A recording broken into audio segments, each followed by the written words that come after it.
इस अध्यात्म मार्ग में ये दास ये देख रहा है कि ये दास जिसको भी कहता है कि तेरा भक्ति मार्ग ठीक नहीं है, तो वो शर हो जाए, बल्कि उल्टा 36 बात बना देगा, पता नहीं क्या क्या बकवाद करने लग जाएगा। फिर इसका मतलब बुद्धि तो आपने गिरवी रख दी अपनी। जब इस दास ने ये कहा है कि सब संतों के पास भक्ति मार्ग नहीं है, तो इसमें उलाने देने की क्या जरूरत है? अपना टटोलना चाहिए वो मार्ग पे, क्यों गलत कहा इसने। तो हम तो उस मुसाफिर जैसी भी, उस यात्री जैसी भी बुद्धि ना रखते। वो बुद्धिमान है, जा रहा हूं और किसी ने कह दिया गलत मार्ग है, तो वहां सोचना चाहिए, उसने बैठ के खड़ा ब्रेक लगा देने चाहिए, सो तसल्ली करके आगे चलना चाहिए। हर तुम उसके साथ झगड़ने न तैयार हो जाते हो, क्यों गलत बताता है। तो अध्यात्म मार्ग की बुद्धि तुमने गिरवी रख रखी है, सत्कर मान लेना। अब आपने 100 बार विचार करना चाहिए। अभी सरे हम कोई नो नहीं अपने कोण में बैठ कर कह रहे हूँ, लाखों लोगों को महीने में संबोधित करता हूँ इस मार्ग से, और कोई बालक आज एजुकेटेड है, सभी 20 जगह जाकर यही ज्ञान सुनाते हैं, हमने ऐसा सुना आँखों देखा। तो अब ये सब पहले तो बहुत विरोध हुआ हमारा, क्रोथा कांड इसी का कारण था। फिर किसी टीवी चैनल पर चलने नहीं देते थे, ये अज्ञानी ऋषि, ये महर्षि, ये नकली संत। अब परमात्मा की वो भी दया होगी, क्योंकि समाज शिक्षित है और सबको पता चल गया कि सारी सच्ची कह रहा है। डिमांड हो रही है अब इस परमात्मा के सत्संग की, और पहले सुन के विराजी ना थे। तो इस सत्य का इतना सहारा मिला हमारे को। तो पुण्यात्माओं, दास सरेआम चैनल पर आध्यात्मिक ज्ञान चर्चा के माध्यम से उनको सामने दिखा दिया कि ये बोल रहा है और सच्चाई यह है। देखो हमारे वेद और ग्रंथ और परमात्मा प्राप्त संत ये बोल रहे हैं, तो फ्यूज हो गया वो। और फिर भी कोई नहीं समझेगा, तो भाई फिर तो भांग गणिये पी रखी तुमने इस काल की, और ये भी उतरेगी भाई इस ज्ञान से। ज्यादा सुनो, ठीक है। पहली बार तो मुझे भी ऐसा ही खटका था, क्योंकि श्री कृष्ण और श्री राम और विष्णु जी का कट्टर पुजारी था दास, हनुमान जी का पुजारी था। पहली बार यह सुनी तो धक्का हाथ लग गया था मुझे भी, कति जैसे कुनीन खाली हो। लेकिन जिज्ञासा बनी, वैसा कहा क्यों इस महापुरुष ने? इसका कोई उद्देश्य नहीं मुझे मिसगाइड करने का। तो गहराई तक पहुंचा तो सारी सच्ची पाई। तो आप भी दास के वचनों पर गहराई तक जाओगे, जब देखना रोया करोगे बैठ के कुंड में कि जीवन खो दिया नकलियां के पाछे, उनको विद्वान मान के। कख भी नहीं पता था उनको भक्ति मार्ग का। और कोई बात नहीं कहते, पाछे गई सो जान दे, ले रहती को राख, उल्टी ला चढ़ाइयो करो अपूठी चाक। पाछे गई सो जान दो, आगे बहुत समय है, अभी तो किरा कितनी बार जन्म होना था, ब्रान माटी होनी थी। अरे परमात्मा का मार्ग मिल गया, बाईपास निकल जाओगे आप जब सतगुरु मिल गए। अब ये तो क्लियर कंसेप्ट हो गया कि उस परम अक्षर ब्रह्म की, जिसको हम सतपुरुष कहते हैं, उसकी भक्ति करने के लिए सभी सदग्रंथ, यानी गीता एक सभी सदग्रंथों का सार है, चारों वेदों का निष्कर्ष है। और यही वेदों में लिखा है। यजुर्वेद अध्याय नंबर 40 के श्लोक नंबर 15 में स्पष्ट किया है कि ओम कर्तु समर किलबे समर कर्तुम समर। ओम नाम का जाप काम करते करते सिमरण करो, विशेष कसक के साथ सिमरण करो, मनुष्य जीवन का मूल उद्देश्य जानकर, मुख्य उद्देश्य जानकर सिमरण करो।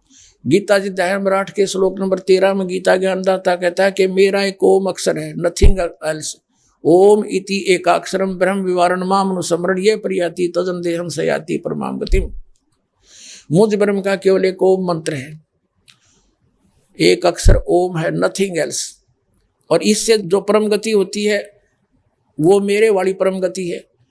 ब्रह्म की साधना से ब्रह्म लोक प्राप्ति होती है। 8वें अध्याय के 16वें श्लोक में स्पष्ट किया है गीता जी में कि ब्रह्म लोक में गए हुए प्राणी भी जन्म मृत्यु में आते। यजुर्वेद अध्याय नंबर 40 के श्लोक नंबर 15 में आपको स्पष्ट कर दिया कि वायु अनिलम अथितम भस्मांतम शरीरम ओम कर्तु समर कल्बे समर और कर्तुम समर। आपका जो शरीर का अंत हो तब तक श्वासों के सिमरण से इस ओम नाम का जाप काम करते करते सिमरण कर, विशेष कसक के साथ सिमरण कर, मूल उद्देश्य जानकर सिमरण कर। फिर 40वें अध्याय के 17वें श्लोक में कहा है, यो वेद ज्ञानदाता वही है जो गीता ज्ञानदाता है। ये कह रहा है कि मैं तो ब्रह्म हूं, मैं ब्रह्म लोक में रहता हूं, और वो परमात्मा गुप्त है, पूर्ण परमात्मा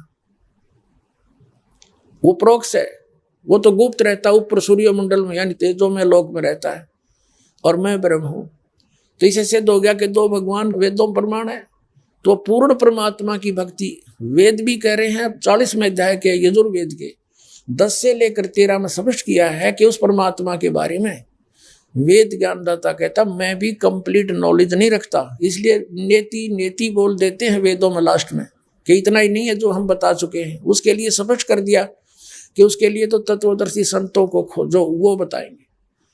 और गीता जी में तो स्पष्ट कर दिया कि उस परमात्मा ने अपने मुख से जो ज्ञान दिया है वो सच्चिदानंद घन ब्रह्म की वाणी है, वो कबीर वाणी है। और कबीर वाणी में वो ज्ञान विस्तार के साथ है।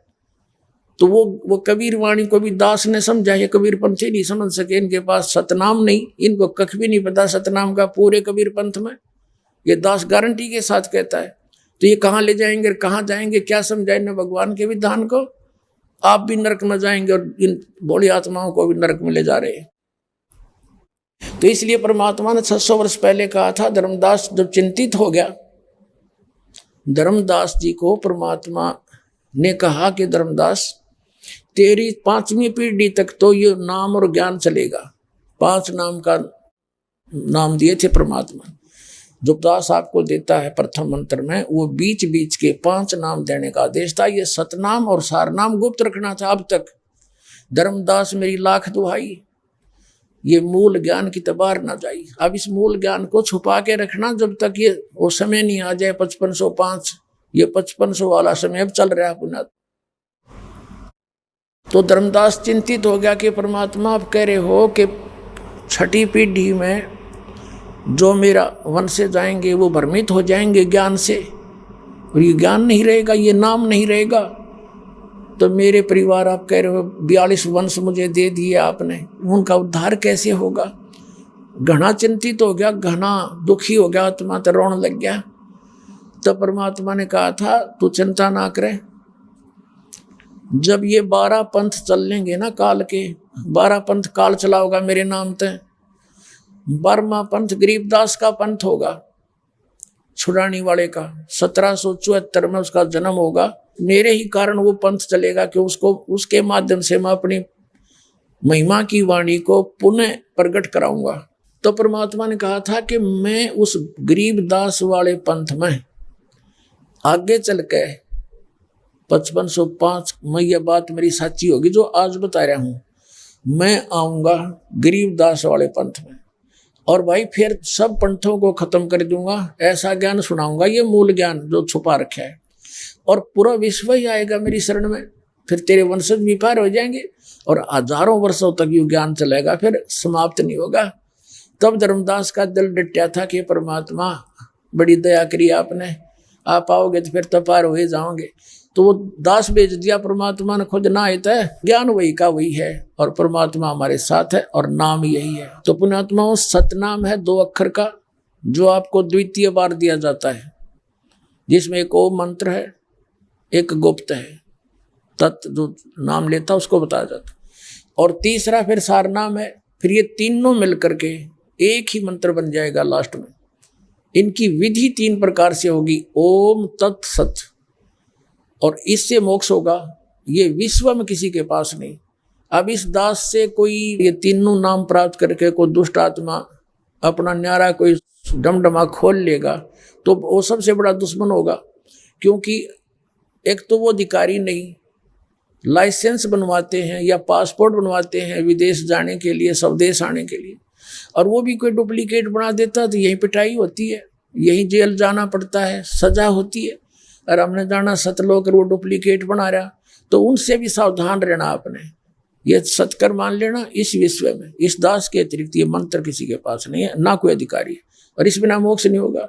तो अब ये समाधान भी आपको दिया जा रहा है और ज्ञान भी बताया जा रहा है। अब आपका कल्याण सुनिश्चित है। दृढ़ता से लगे रहना, डगमग ना होना। बोलो सतगुरुदेव।